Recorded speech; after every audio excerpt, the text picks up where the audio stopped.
63 நாயன்மார்கள்ல 4 மட்டும் சிறப்பு கொடுக்கறது எதுக்காக?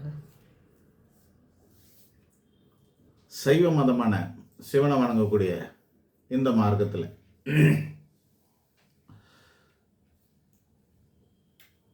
அதில் அப்பர், சம்பந்தர், சுந்தரர் மற்றும் மாணிக்கவாசகர் அப்படிங்கிற இந்த 4 பேருக்கு மட்டும் விசேஷமான அமைப்பு இருக்குது. அவங்களுக்கு விசேஷமாக தனியாக கூட சன்னதி வைக்கிறாங்க. 4 பேர் மட்டும் 63 பேர் இருக்காங்க மட்டும் இல்லாமல் இவங்களை தனியாக கூட வைக்கிறதும் உண்டு.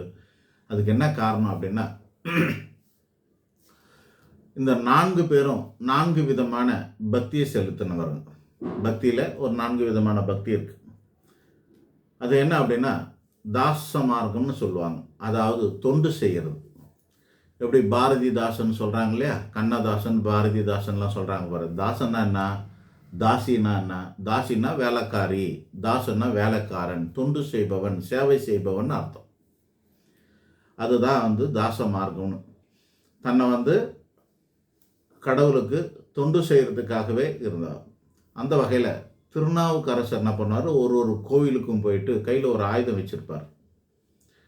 அதில் அந்த கோயிலெல்லாம் இருக்கிற குப்பைங்களாம் செடியெல்லாம் முள்ளுகள்லாம் எல்லாம் எடுத்து அந்த கோவிலுங்கள்லாம் சரி பண்ணுற சேவை செய்வார். சிவன் கோவிலுக்கு சேவை செய்கிறாங்க. இன்றைக்கும் அந்த மார்க்கத்தில் சில குரூப் பீப்புள்ஸ் என்ன பண்ணுறாங்கன்னா, போய் கோயிலுங்களெல்லாம் இது பண்ணுறாங்க, சரி பண்ணுறாங்க.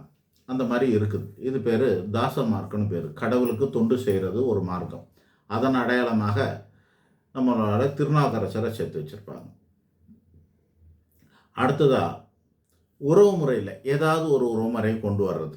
ஏதாவது ஒரு உறவுமுறை அப்பா புள்ளன்ற மாதிரி. இப்போது திருஞான சம்பந்தர் அவர் 3 வயசாக இருக்கும்போது அம்மா உமாதேவியார் என்ன பண்ணுவாங்க, ஞானப்பால் ஊட்டினாங்கன்னு சொல்லுவாங்க. ஸோ தாய் செய்ய ஆயிட்டாங்க. அவர் பெற்றோர், இவர் குழந்தையாக ஆயிட்டார். வேறு நம்ம வைணவ மதத்தில் என்ன ஆகும்னா, ஆண்டாள் அம்மா கணவனாகவே பாவிப்பாங்க. அப்புறம் கடைசியாக அடைஞ்சிட்டாங்க. ஆண்டாளுக்கு இறைவனே கல்யாணம் பண்ணிக்கிட்டாங்கன்னு இருக்குது இல்லையா? ஸோ அதுவும் ஒரு மார்க்கம். மீரா தேவி கேள்விப்பட்டிருப்பீங்க. இந்த மாதிரி காதலியா அப்படி காதலனா காதலியாக பாவிக்கலாம், துணவியா துணவனா அப்படியும் பாவிக்கிறாங்க. அது அபூர்வமாக 1-2 மீராதேவி மாதிரி ஆண்டாள் மாதிரி 1-2 தான் இருக்கும். அது பெண்கள் மட்டும்தான் அந்த மாதிரி இருந்து நம்ம பார்த்துருக்குறோம். ஆனால் குழந்தையாக எல்லாரும் கடவுளே நம்ம குழந்தையா வச்சுக்கலாம். கிருஷ்ணர் நம்ம குழந்தையாக கொண்டாடுறது உண்டு, முருகனை நம்ம குழந்தையாக கொண்டாடுறதுலாம் இன்றைக்கும் நிறைய ரீல்ஸ் பார்க்குறோம். சின்ன குழந்தையாக போட்டு மடியிலலாம் வச்சுக்கிற மாதிரிலாம் பார்க்குறோம் இல்லையா?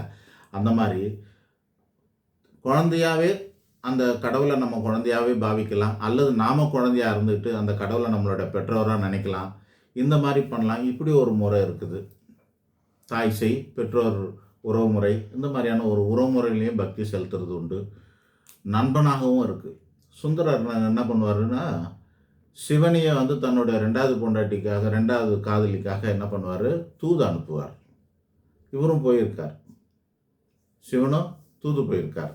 ஆக நண்பனாக பயன்படுத்திக்கிறது, கடவுளை நண்பனாக பாவிக்கிறதுன்னு பேர். அப்படியும் பண்ணலாம். நம்மளோட இதில் கிருஷ்ணரும் அர்ஜுனனும் நண்பர்களாக இருந்தார்கள். கரெக்டு தானே? மற்றவங்களாம் உறவுக்காரங்களாக இருந்தாங்க. ஆனால் பாண்டவர்கள் மற்றவங்களும் உறவுக்காராக இருந்தாங்க. ஆனால் கிருஷ்ணரும் அர்ஜுனன் மட்டும் நண்பர்களாகவே இருந்தாங்க. அப்படியும் உண்டு. அவர் சாரதியாக இருந்து கூட வேலை செஞ்சுருக்கிறார். அது மாதிரி இருக்கிற அமைப்பும் உண்டு. ஸோ இது நண்பனாக கடவுளை பாவிக்கிற தன்மை. 3வது சன்மார்க்கம்னு சொல்லுவாங்க. இந்த சன்மார்க்கத்துக்கு 2 விளக்கம் இருக்குது. 6 விதமான மார்க்கம்னு ஒன்று பேர். இந்து மதத்தில் 6 வகையான மார்க்கம்.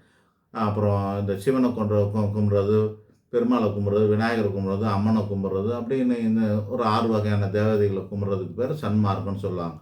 இன்னொரு அர்த்தமும் இருக்குது. அந்த சன்மார்க்கம்ன்றது என்னன்னா, குருவும் சிஷியனுமா இருந்து உறவாடுவது சன்மார்க்கமாக இருக்கும். குரு சிஷிய முறையில் பக்தி செலுத்துவது, கடவுளை தன்னோட குருவாக ஏற்றுக்கிறது.